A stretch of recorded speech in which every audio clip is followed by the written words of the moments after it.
So why did Yah give this commandment, cut this covenant with the house of Yashar'el?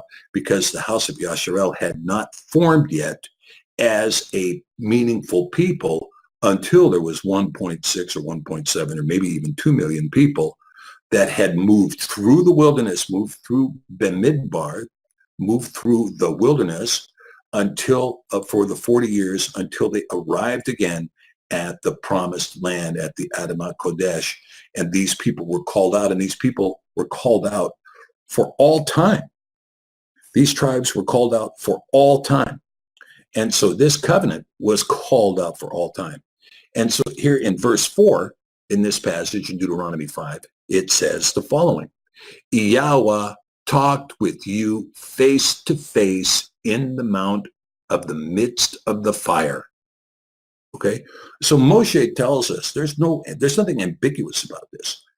Moshe tells us Yahweh spoke these words to you face to face before he wrote them down.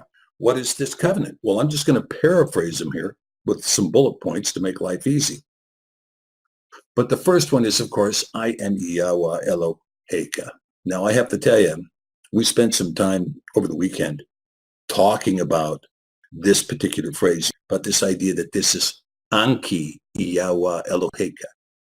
And this idea of Anki, this Aleph, Nun, Kof, Yod, the meaning of this word Anki, we're going to be exploring this a lot more in the future. In fact, I'm probably going to blog about it. The meaning of this word actually is a significant prophetic word of the coming Messiah.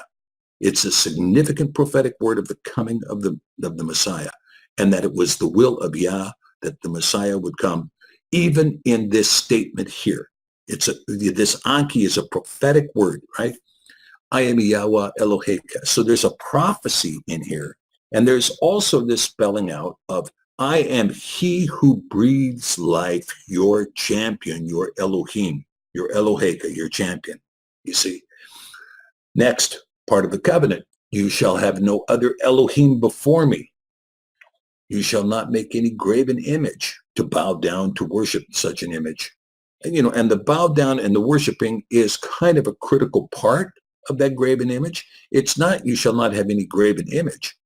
It's you shall not make any graven image and bow down and worship that graven image. Okay, there's a second component to that. You shall not take at the name of Yahweh Elohim in vain. Okay? And again, what this discussion is about taking the name in vain, there have been many people who have said, well, that means you can't speak the name. That is patently false. And not only is that false, but it is heretical to your faith. It is detrimental to your faith. Yahweh spoke his name into your nostrils. This is what the Neshama Chaim means. His name breathed into your nostrils, giving you this Nefesh Chaya, the soul of life, or a living soul. His name breathed into you creates this living soul.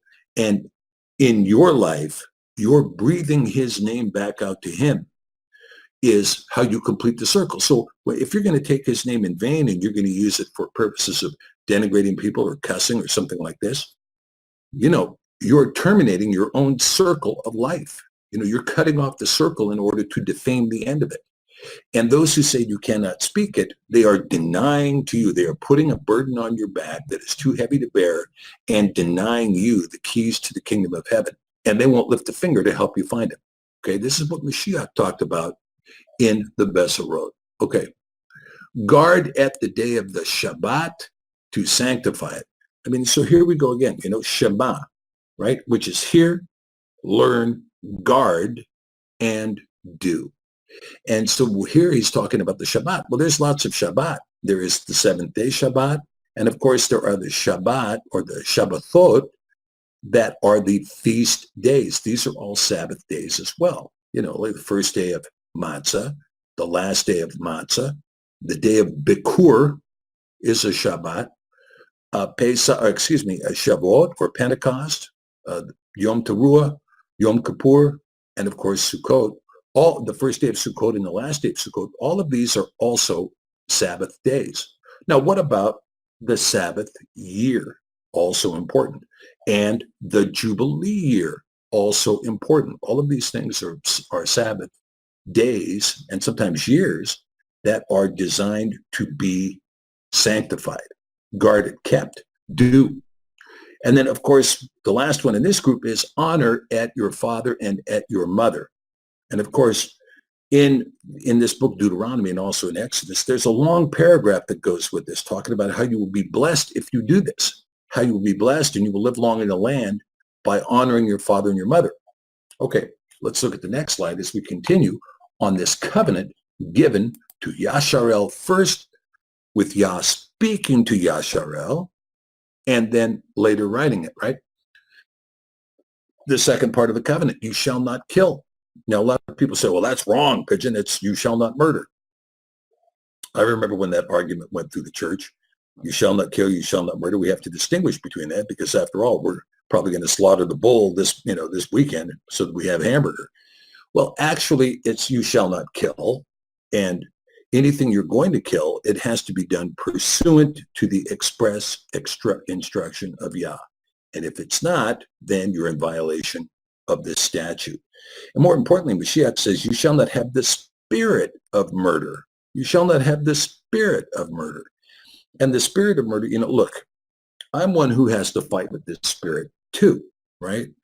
That, you're driving down the road, you get so mad at somebody who's exhibiting stupid driving techniques, and you want to just rip their head off. You'd never do it, but in your heart, you're doing it, screaming and yelling at somebody. At least, my alpha driving was always a problem like that. And, so the Messiah says, no, do not have the spirit of murder. And this is a skill that is possible to learn in life, to put into yourself. And I don't care how old you are, but you can put this skill into your life skills, which is to reduce the spirit of murder. Now, part of that is stop the lishon hara, right? The bad mouthing of other people. It's the discipline. My grandmother used to say, if you can't say something nice about somebody, don't say anything at all. Well, that's good advice. The lishon hara is controlling the evil tongue, to not attempt to murder somebody's personality, or to murder somebody spiritually, or to murder somebody's image in the public square, or their reputation in the public square, by spreading something that you think might be true, but you don't know is true. And so as a consequence, the spirit of murder rises up. And with the tongue, you can commit as many assassinations as you can with the pen, which are much more than what you can with the sword. In our country right now, there is this movement that basically, if somebody comes out and accuses you, your career is over. There's no arrest based on probable cause. There's no trial in front of a jury of your peers. There's no cross-examining the witnesses. No. Somebody makes an accusation, the media runs with it, and then the next thing you know, you're completely financially destroyed. You're politically destroyed. You're emotionally destroyed. You're destroyed inside the public view because you're tried and convicted in the public square without ever having a chance to even give your side of the story. Very dangerous times. Rabbi Zechariah has talked about this. These are the most dangerous times really ever seen in the world, because of this information that's out there and how easy it is to be killed.